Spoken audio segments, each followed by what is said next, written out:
नमस्कार, मैं हेमंत बघेल आप सभी का बहुत बहुत स्वागत करता हूं अपने इस YouTube चैनल में। सीजीपीएससी द्वारा पिछले वर्षों में पूछे गए प्रश्नों पर हम लोग डिस्कस कर रहे थे। तो हम लोग क्या करते हैं, 10 क्वेश्चन लेते हैं और उन सभी 10 क्वेश्चंस को डिटेल में एक्सप्लेन करते हैं। तो इसमें भी मैंने 10 क्वेश्चन लिए हैं। सभी क्वेश्चन जो है सीजीपीएससी में बार बार पूछे गए हैं।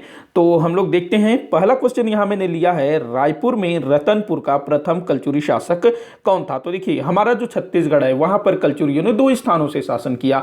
एक तो आपके रतनपुर में जो कि वर्तमान समय में बिलासपुर जिले में है, और दूसरे रायपुर में जो कि वर्तमान समय में हमारे छत्तीसगढ़ की राजधानी है। तो आपको बताना है कि इस रायपुर में रतनपुर के प्रथम कलचुरी शासक कौन थे। देखो क्या था कि जो रतनपुर है ना, वहां पर पहले कलचुरियों की शाखा स्थापित हुई और बाद में उसी रतनपुर शाखा के ही कुछ लोग रायपुर आते हैं और यहां अपनी सत्ता स्थापित करते हैं। तो आपको बताना है कि रायपुर में शासन करने वाला रतनपुर से पहला शासक कौन था, मतलब कि रतनपुर से कौन शासक पहले आकर के शासन किया, इस टाइप से आपको बताना है। तो रायपुर में रतनपुर का प्रथम कलचुरी शासक कौन था, यह आपको बताना है।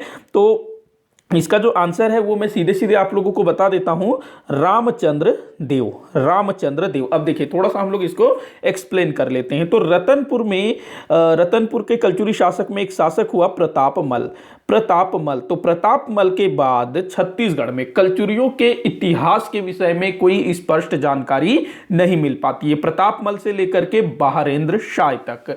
तो इनके बीच का इतिहास हमको ज्ञात नहीं है, कोई भी इस बीच का शिलालेख नहीं मिला है, नहीं कोई ताम्रलेख मिला है, मतलब कुछ जानकारी नहीं मिला है। लेकिन हमारे छत्तीसगढ़ के एक विद्वान हुए हैं, इतिहासकार हुए हैं, बाबू रेवाराम। तो बाबू रेवाराम ने इस बीच का इतिहास लिखा है उनके हिसाब से। तो बाबू रेवाराम जी के ही अनुसार ये जो क्या कहते हैं, इस बीच प्रतापमल और बहारेंद्र शाह के बीच में 15वीं शताब्दी में जगन्नाथ देव करके कोई राजा हुआ। कहां पर? रतनपुर में। जगन्नाथ देव, याद रखेंगे, जगन्नाथ देव नाम का कोई राजा हुआ रतनपुर में।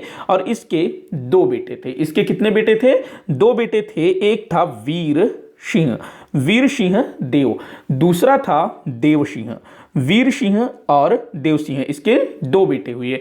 अब इसकी मृत्यु के बाद, जगन्नाथ देव की मृत्यु के बाद वीर सिंह देव ये शासक बनता है। और वीर सिंह देव के समय ही छत्तीसगढ़ में कलचुरियों का विभाजन होता है। ध्यान रखेंगे, ये जो वीर सिंह देव है, इसी के समय में कलचुरियों का विभाजन होता है।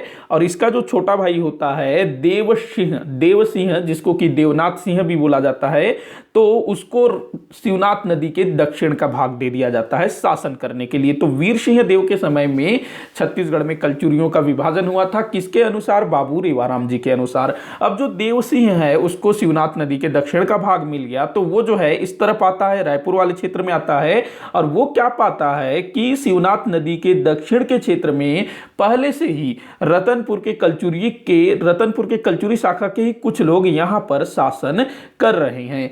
तो एक व्यक्ति का नाम याद रखेंगे, लक्ष्मी देव। ये जो लक्ष्मी देव है, देव सिंह से पहले यहां पर शासन कर रहा था। इसने खल्लारी को अपनी राजधानी बना रखी थी। और ये जो लक्ष्मी देव है, इसके विषय में कहा जाता है कि ये रतनपुर के कलचुरियों में से ही कोई था, किसी का भाई था या किसी का चाचा था। मतलब कि जो बाबू रेवाराम जी हैं वो स्पष्ट जानकारी नहीं दे पाए हैं। तो ये कलचुरी ही था, लेकिन इसका क्या संबंध था ये जानकारी नहीं मिलता। ये खल्लारी को राजधानी बना करके शासन कर रहा था।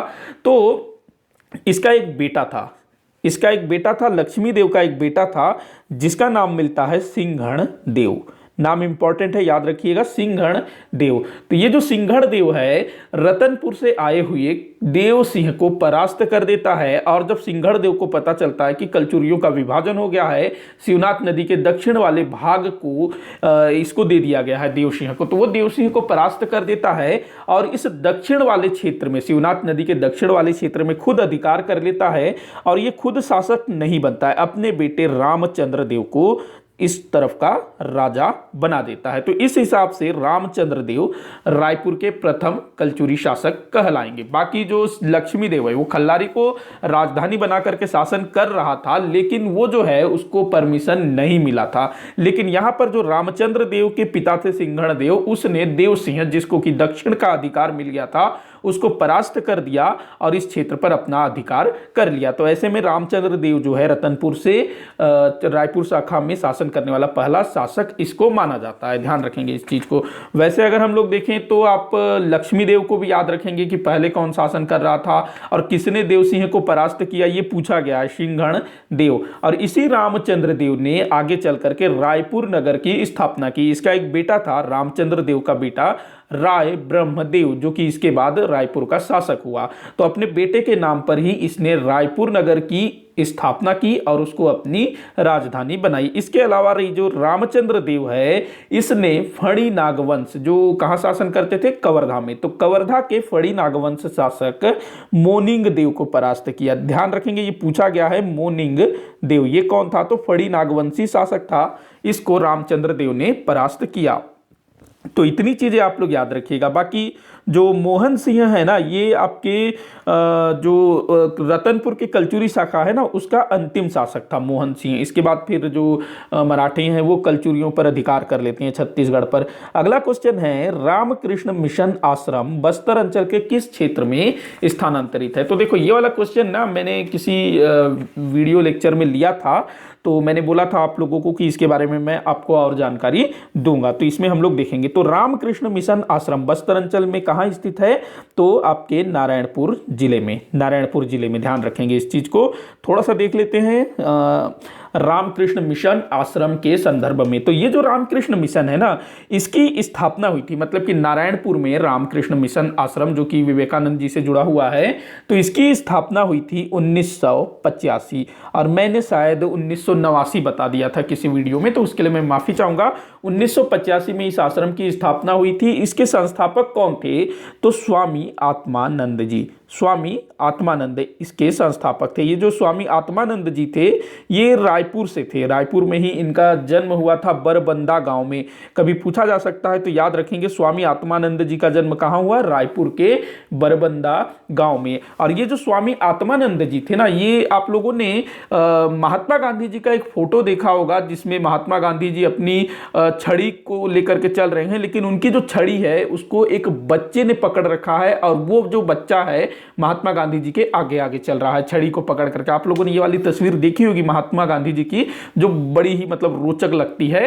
तो उसमें जो बच्चा है ना, जो महात्मा गांधी जी को छड़ी को पकड़े हुए है और महात्मा गांधी जी के आगे चल रहा है, तो वो बच्चा और कोई नहीं, यही स्वामी आत्मानंद जी थे। इनका जन्म ना 1929 में हुआ था और इनके जो पिता थे वो महाराष्ट्र में जो वर्धा में जो सेवाग्राम आश्रम है ना, जहां पर महात्मा गांधी जी ने सेवाग्राम आश्रम स्थापित किया था वर्धा में, महाराष्ट्र के वर्धा में, तो उस सेवाग्राम आश्रम में स्वामी आत्मानंद जी के जो पिता थे वहां पर वो रहा करते थे। महात्मा गांधी जी के एक प्रकार से स्वयं सेवक कह लो या शिष्य कह लो, उनके अनुयायी थे, तो वहां सपरिवार भी रहते थे। और जो बालक स्वामी आत्मानंद, इनका ना बचपन में नाम तुलेंद्र था, तो महात्मा गांधी जी के साथ ये खेले हुए थे, तो उनके सारे जो भी मतलब महात्मा गांधी जी का प्रभाव इनके ऊपर पड़ना ही था। और जब ये नागपुर गए ना पढ़ाई करने के लिए, तो नागपुर में इनको हॉस्टल नहीं मिला, तब इन्होंने क्या किया, वहां पर जो रामकृष्ण मिशन आश्रम था वहां पर ये रह रहे थे और उसी समय विवेकानंद जी से ये बहुत ज्यादा प्रभावित हुए और आगे चल करके ये उसी रास्ते में चल पड़े। और फिर 1985 में नारायणपुर में आदिवासियों के उत्थान के लिए, देखो नारायणपुर मतलब जो अबुझमाड़िया आदिवासी है ना, उनके उत्थान के लिए, ताकि अबुझमाड़िया लोगों में शिक्षा का स्तर को बढ़ाया जा सके, उनके हर तरह से उन्नति हो सके, तो इस उद्देश्य से ही स्वामी रामकृष्ण आश्रम नारायणपुर में स्थापित किया गया। यहाँ पर ना स्कूल है, बहुत बड़ा लाइब्रेरी है, बच्चे लोगों के लिए हॉस्टल है, मतलब सारी फैसिलिटीज उनको दी जाती है। तो ये चीज आप लोग ध्यान रखेंगे। तो इनके बारे में इतनी चीजें याद रखिएगा, कभी पूछा भी जा सकता है।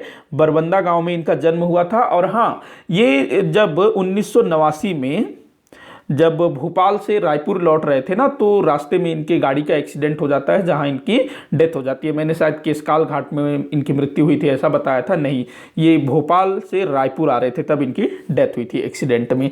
अगला क्वेश्चन है, छत्तीसगढ़ में अवर्गीकृत वन का प्रतिशत है। तो देखो वनों से या फिर इस टाइप की चीजें बहुत पूछी जाती है, तो हमारे छत्तीसगढ़ में अवर्गीकृत वन का प्रतिशत कितना है, ये आप लोगों को बताना है। तो देखो कितना है, 16.65% हमारे छत्तीसगढ़ में अवर्गीकृत वन है। वहीं ये जो दिया है ना 43.13%, ये क्या है, तो हमारे छत्तीसगढ़ में आरक्षित वनों का प्रतिशत है, आरक्षित वन जो रिजर्व फॉरेस्ट है ना उसका, ये 25,782 वर्ग किलोमीटर होता है। वहीं ये जो दिया है ना 40.22, ये अपने यहाँ जो संरक्षित वन है, मतलब कि जिसको अंग्रेजी में प्रोटेक्टेड वन, प्रोटेक्टेड फॉरेस्ट बोला जाएगा, उसका प्रतिशत है। और इसका अगर हम लोग संख्या में देखें तो 24,036 वर्ग किलोमीटर। और ये जो 44.2 है, 44.2%, ये हमारे छत्तीसगढ़ में कुल क्षेत्रफल में जितना वन है उसका प्रतिशत है। हमारे छत्तीसगढ़ में कितने क्षेत्र पर वन है? तो 59,772 वर्ग किलोमीटर। ध्यान रखेंगे 59,772 वर्ग किलोमीटर। तो ये भी पूछा गया है, तो ये सारी चीजें आप लोग याद रखेंगे। और हमारा जो छत्तीसगढ़ है वन के मामले में तीसरे स्थान पर है ना। सबसे पहले शायद अपना मध्य प्रदेश है, उसके बाद फिर अरुणाचल प्रदेश है, उसके बाद फिर हमारा छत्तीसगढ़ है। शायद मैं सही हूँ, आप लोग मुझे कमेंट करके बताइएगा यही क्रम है या कुछ और है। तो आगे बढ़ते हैं हम लोग अगले क्वेश्चन की तरफ। तो कौन सुमेलित नहीं है? तो आपको जोड़ी मिलाना है। तो एक तरफ जो है अपने छत्तीसगढ़ के जो साहित्यकार बंधु हैं उनका नाम दिया हुआ है, और दूसरी तरफ उनको जिस नाम से उपमा दिया गया, मतलब उनको क्या कहा जाता है। तो देख लेते हैं। पहला बोल रहा है छायावाद के जनक। तो ये कई बार पूछा गया है कि किसे छायावाद का जनक कहा जाता है। तो देखो ये जो छायावाद के जनक है ना मुकुटधर पांडे जी ही हैं। तो ये सुमेलित है, कौन सा सुमेलित नहीं है ये बताना है ना। तो ये सुमेलित है। तो जो मुकुटधर पांडे हैं इनको छायावाद का जनक बोला जाता है, हमारे छत्तीसगढ़ का नहीं।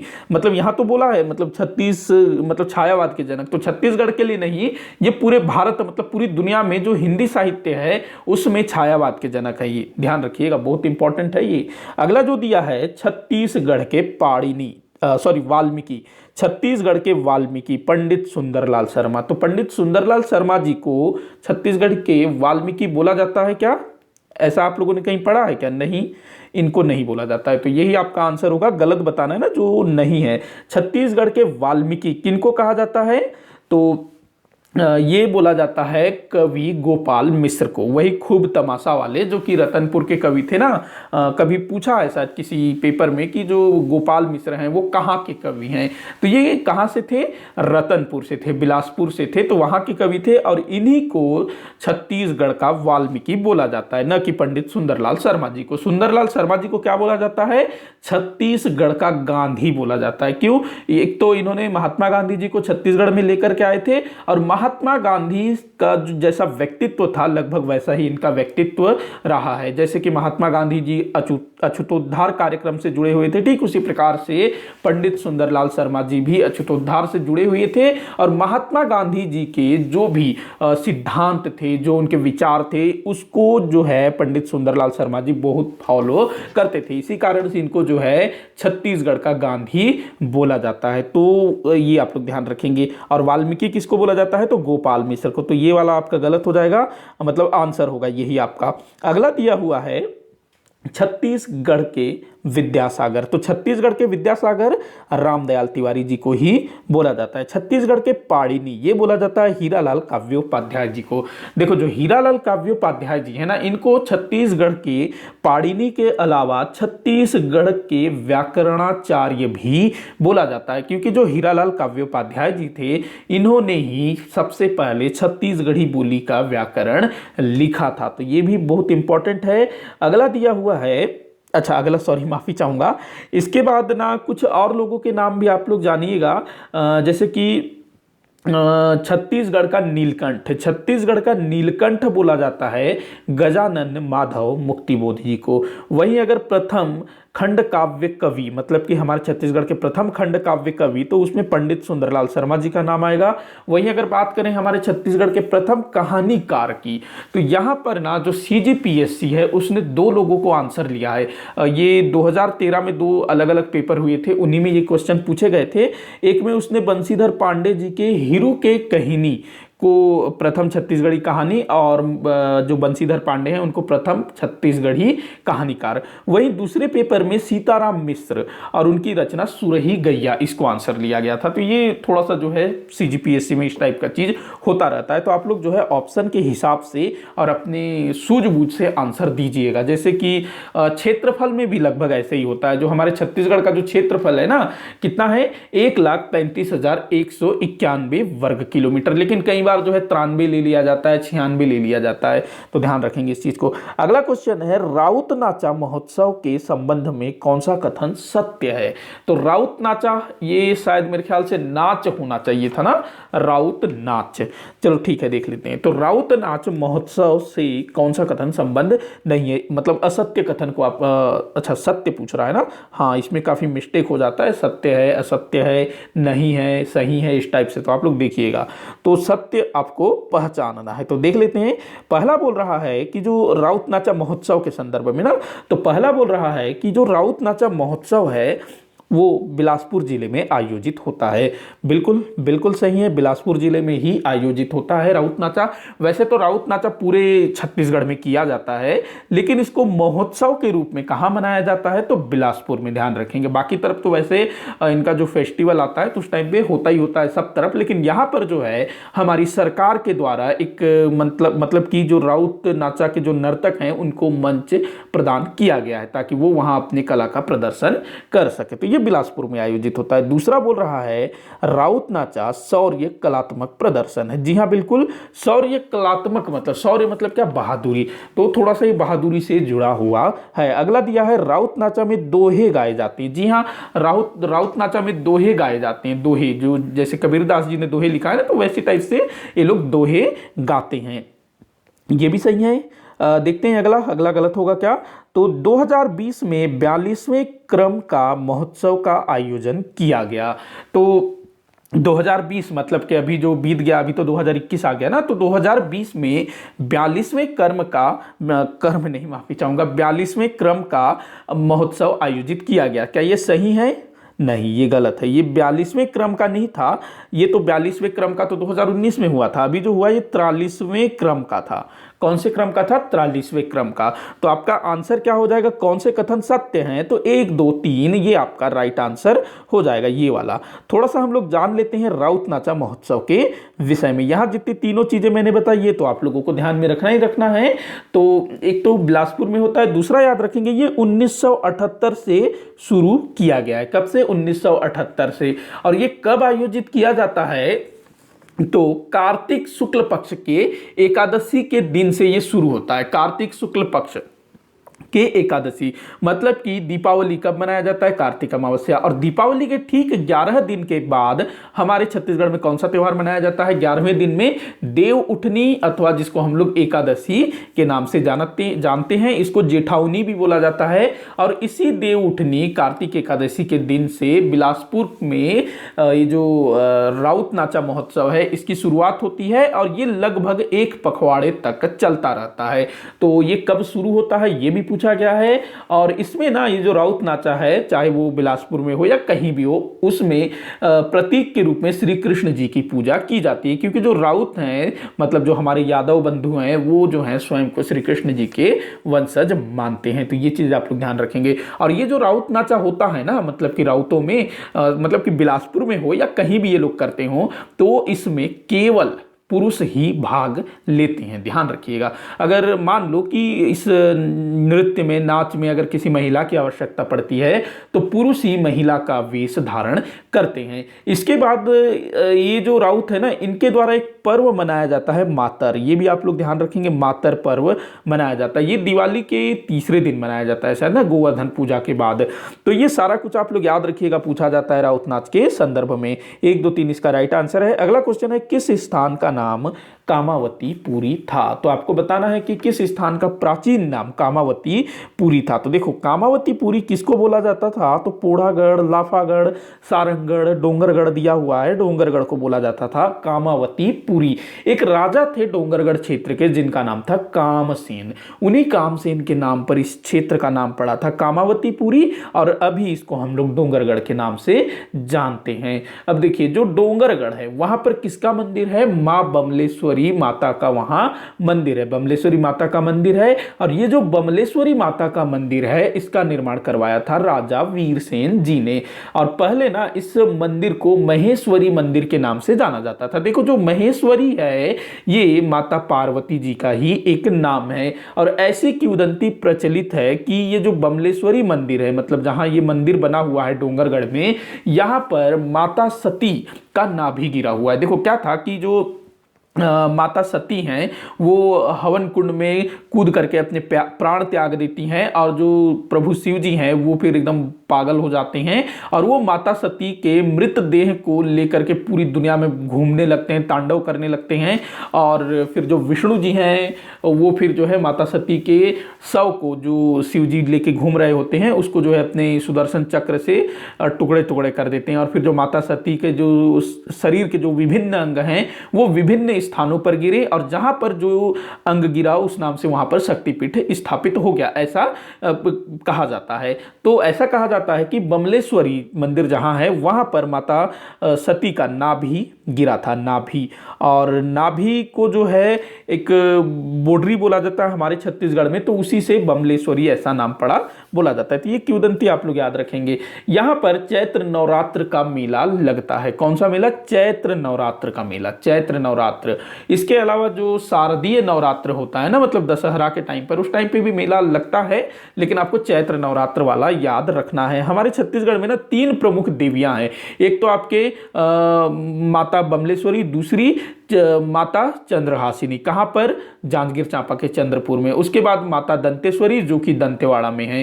तो ये हैं। इसके अलावा और भी हैं, मां महामाया भी हैं रतनपुर में, और भी कई सारी देवियां हैं, तो उनको भी आप लोग याद रखेंगे। लेकिन ये 3 स्पेशल हैं, इनको ध्यान रखेंगे। वैसे सभी देवियां स्पेशल ही होती हैं। अगला क्वेश्चन हम लोग देखते हैं, स्वतंत्रता प्राप्ति के समय ध्वजारोहण के संबंध में कौन सा कथन सत्य नहीं है। तो कुछ कथन दिए हुए हैं, कब से रिलेटेड है, स्वतंत्रता प्राप्ति के समय ध्वजारोहण के संदर्भ में। ये क्वेश्चन कई बार पूछा गया है, मतलब कि ये वाला क्वेश्चन नहीं, मैंने तो इसमें सबको मिला दिया है।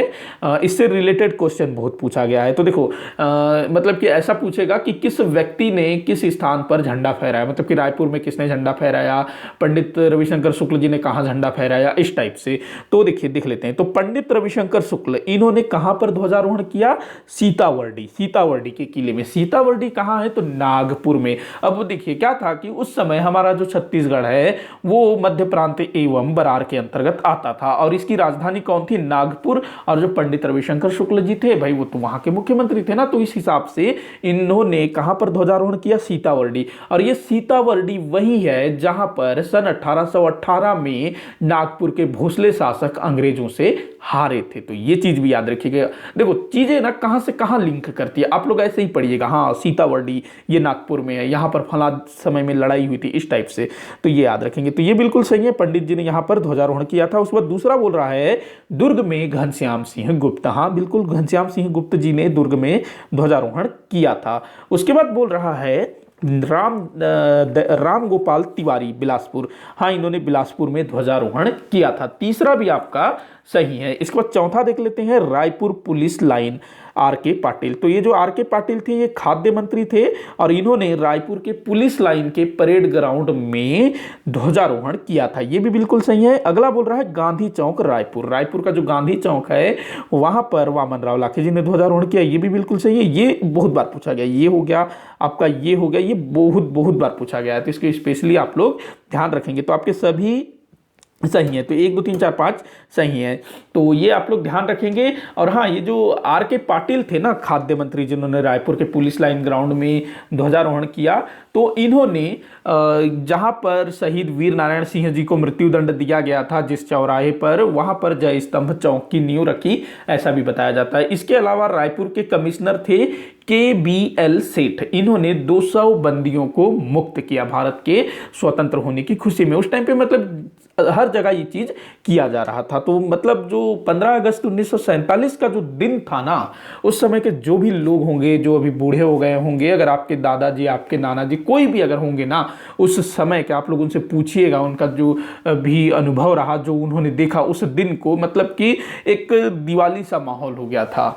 मतलब चारों तरफ लोग जो है खुशियां मना रहे थे, एक दूसरे को बधाई दे रहे थे। तो कितना बढ़िया सुकून वाला दिन रहा होगा वो, कि ये अब जो है अंग्रेजों से हम लोग आज़ाद हो गए हैं। तो अगर आपके घर में कोई भी हो, आपके आसपास में कोई भी रिलेटिव हो जो कि काफ़ी मतलब उस जमाने के हों, तो आप लोग उनसे पूछिएगा जरूर। आगे बढ़ते हैं अगले क्वेश्चन की तरफ।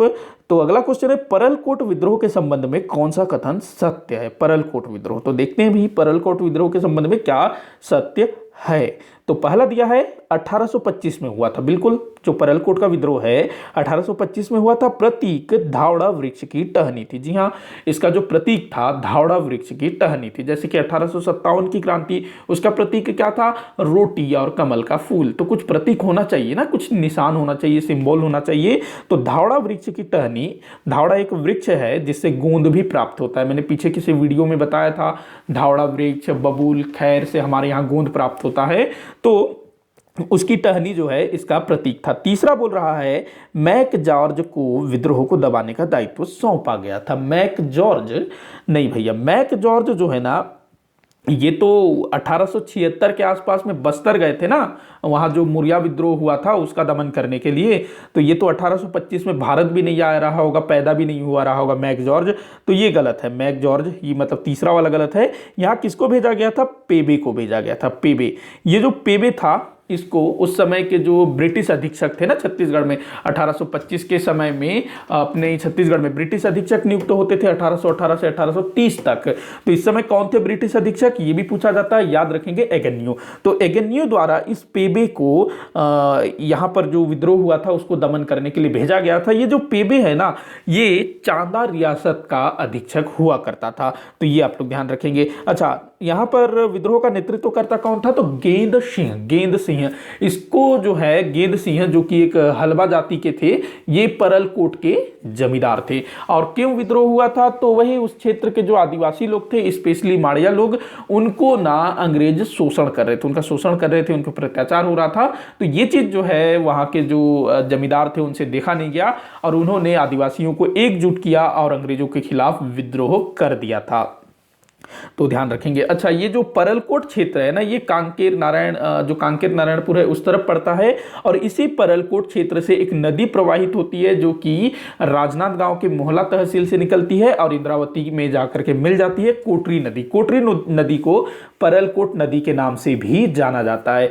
अच्छा, एक चीज ध्यान रखेंगे कि जो अपने गेंद सिंह ने जब विद्रोह किया था, इस समय काकतीय वंश के शासक थे महिपाल देव, क्योंकि ये जो क्षेत्र है ना बस्तर के काकतीय वंश के शासकों के अधीन आता था। और जो गेंद सिंह थे, इनको 20 जनवरी 1825 को इनके ही जो महल था, जमींदार का जो भी घर रहा होगा, उसी में पूरे आदिवासियों के सामने मृत्युदंड दिया गया। देखो, अंग्रेज जो थे ना, वो उनके विरुद्ध जो भी विद्रोह करता था, अंग्रेजों के खिलाफ जो भी आवाज उठाता था, उसको पूरी जनता के सामने सजा दिया करते थे, ताकि लोगों में दहशत उत्पन्न हो सके, खौफ उत्पन्न हो सके। तो ये इस तमाम चीजें याद रखिएगा। आखिरी में एक और चीज कि जो गेंद सिंह है ना, ये हमारे छत्तीसगढ़ में शहीद होने वाले पहले व्यक्ति थे, मतलब अंग्रेजों से लड़ते हुए। तो प्रथम शहीद शहीद वीर नारायण सिंह, शहीद गेंद सिंह, प्रथम शहीद गेंद सिंह।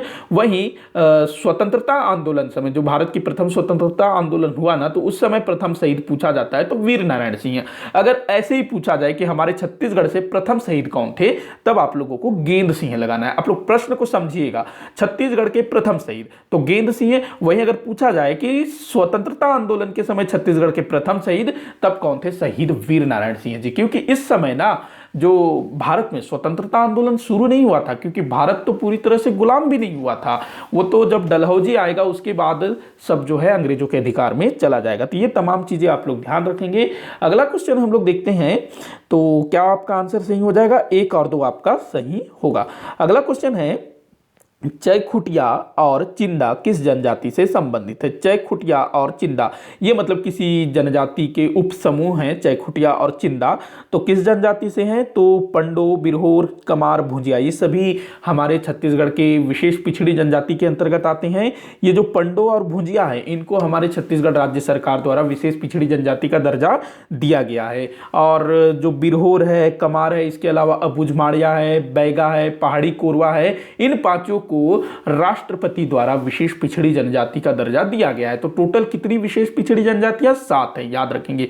2 राज्य सरकार द्वारा और 5 जो है केंद्र सरकार द्वारा। तो ये जो चयखुटिया और चिंदा है, ये किस जनजाति से संबंधित है? तो भुजिया जनजाति से संबंधित है। भुजिया जनजाति के ये उप समूह हम लोग कह सकते हैं।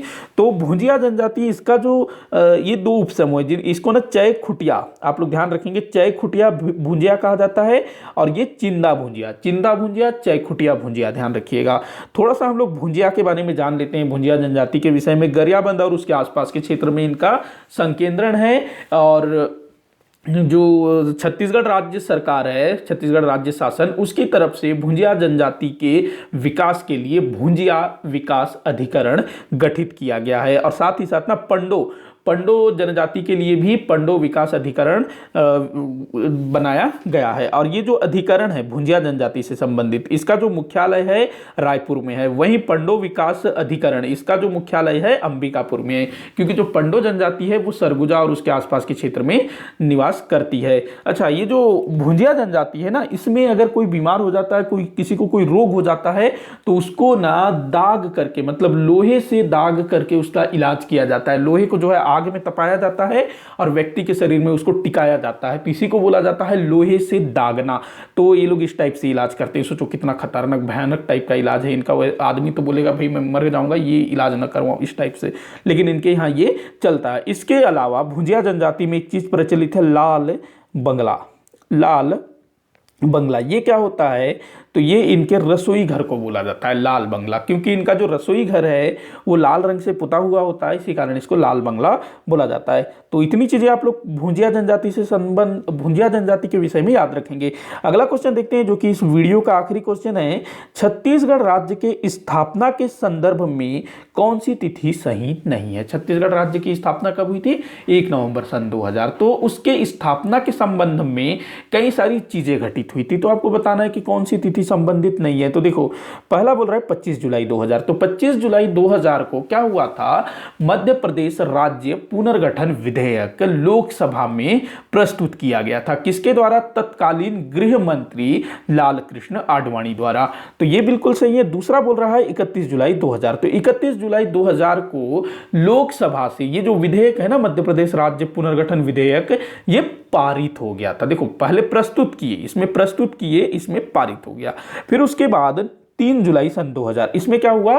3 जुलाई सन 2000 को राज्यसभा में ये विधेयक प्रस्तुत किया गया। जो मध्य प्रदेश राज्य पुनर्गठन विधेयक है ना, यहां प्रस्तुत किया गया। उसके बाद ये 9 जुलाई को पारित हो गया राज्यसभा से। देखो क्या होता है हमारे यहाँ, पहले कोई चीज जो है राज्यसभा में प्रस्तुत की जाएगी, उसमें डिबेट होगा, फिर वोटिंग होगी, फिर वहां से पास हो गया तो उसको राज्यसभा में भेजेंगे, फिर वहां पर वही प्रक्रिया होगी, डिबेट होगा, वोटिंग होगा, फिर वो लोग उसको पारित करेंगे। तो ये लोकसभा में प्रस्तुत, ये लोकसभा में पारित, फिर ये राज्यसभा में प्रस्तुत, फिर ये राज्यसभा से पारित हो गया। कब? 9 अगस्त सन 9, माफी चाहूंगा यहाँ पर ये दोनों गलत हैं, माफी चाहूंगा, ये दोनों यहाँ पर गलत है। मैंने सही बताया ना, ये सही है, ये सही है, लेकिन ये दोनों जो है गलत है। क्यों गलत है? यहाँ 3 जुलाई दिया हुआ है, नहीं, ये 3 जुलाई नहीं, 3 अगस्त है। 3 अगस्त 2000 को राज्यसभा में प्रस्तुत हुआ और 9 जुलाई सन 2000 को राज्यसभा से पारित हुआ। तो ये दोनों पॉइंट जो है आपका गलत हो जाएगा। तो इसका आंसर क्या हो जाएगा, 1 और 2 सही है। ये आप लोग कूट में मिला सकते हैं। तो ये आप लोग ध्यान रखेंगे, ये डेट आप लोगों को याद रखना है। बस यहां जुलाई के स्थान पर आपको अगस्त करना है। और इसके बाद फिर राष्ट्रपति महोदय ने इस जो विधेयक है पारित हुआ था उसमें साइन कर दिया। उसके बाद ये जो है मध्य प्रदेश राज्य पुनर्गठन विधेयक, ये बन गया मध्य प्रदेश राज्य पुनर्गठन अधिनियम। और हमारा जो छत्तीसगढ़ है 1 नवंबर सन 2000 को अस्तित्व में आ गया, भारत के 26वें राज्य बन गया। कब, 1 नवंबर सन 2000 को। इसके बाद 9 नवंबर सन 2000 को उत्तराखंड अस्तित्व में आया और 15 नवंबर सन 2000 को झारखंड अस्तित्व में आया। और इसके बाद और कौन सा राज्य बना, तेलंगाना बना। इसके बाद अभी जो है हमारे छत्तीसगढ़ में एक जिला भी गठित हुआ, ये भी आप लोग ध्यान रखेंगे। और राज्य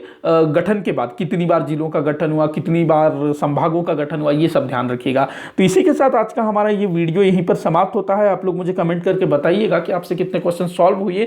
किसी भी क्वेश्चन में या फिर मेरे द्वारा जो भी आपको तथ्य बताए गए उसमें अगर आप लोगों को डाउट लगता है तो मुझे कमेंट करके जरूर बताइएगा, मैं उसको सॉल्व करूंगा। और आपके पास कोई भी क्वेश्चन हो जो आपको कहीं से भी मिला हो, जिसका आंसर आपको नहीं मिल रहा हो, तो आप मुझे बता सकते हैं ताकि मैं भी उसको खोजूं और सबके साथ शेयर कर सकूं। तो वीडियो को ज्यादा से ज्यादा शेयर करिएगा, लाइक करिएगा, चैनल को सब्सक्राइब करिएगा। वीडियो को आखिर तक देखने के लिए बहुत बहुत धन्यवाद।